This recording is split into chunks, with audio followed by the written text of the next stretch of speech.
Sister TV. I'm Solange Lopes and I'm the founder of the Corporate Sister website and brand.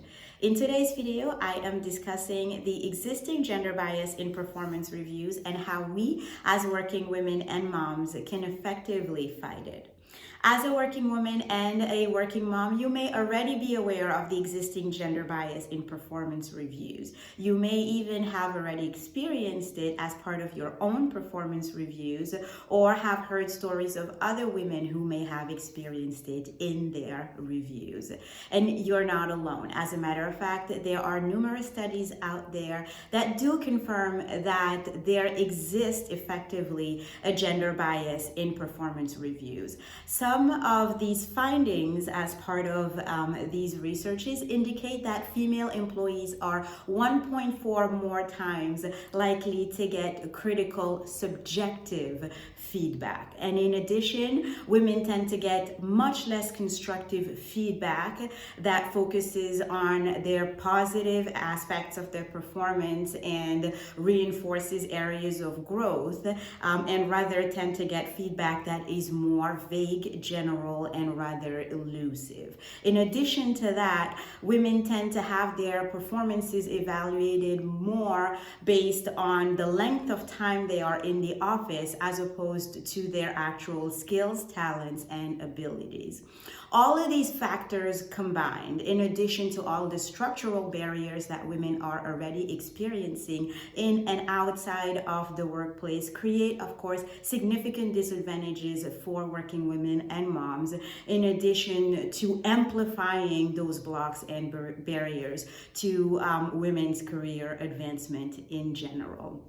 Now, being cognizant of this existing gender bias, here are 3 tips that I would like to suggest in order to effectively fight it. Tip number 1 is to suggest more performance criteria as part of our performance reviews. As you may have noted, very often the performance criteria that are generally used in performance reviews can be quite all-encompassing and even vague sometimes. By suggesting more performance criteria or even adding more performance criteria as part of your performance review, you can also add more opportunities for both you and the reviewer to provide more feedback on your performance. Tip number 2 is to try and get a broader set of reviewers. Very often, we may be reviewed by 1 or 2 individuals. Expanding the set of our reviewers allows us to get a different set of perspectives and sometimes a fairer set of perspectives on our performance. This also allows us to get more feedback, some or most of which hopefully will be more constructive and allow us to better our performance in the long run.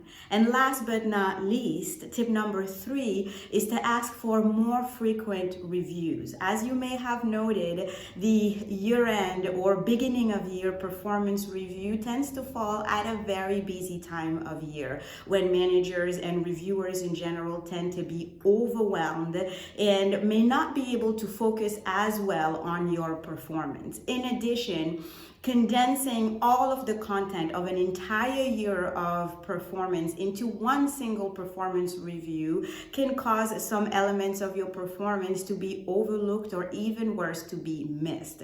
So having more frequent reviews, maybe every quarter, or twice a year or 3 times a year, for instance, may allow to catch more elements of your performance, more positive elements, but also more areas of growth, and may provide opportunities to get more constructive, more accurate, right, and more actionable feedback in the long run. So these are the 3 tips that I wanted to suggest to fight the existing gender bias in performance reviews and get the opportunity to have more constructive, more actionable reviews as working women and moms. If you have any additional tips or would like to share your stories on experiencing gender bias in your performance reviews, please email us at corporate@thecorporatesister.com. Thank you for watching, and I'll see you on the next video.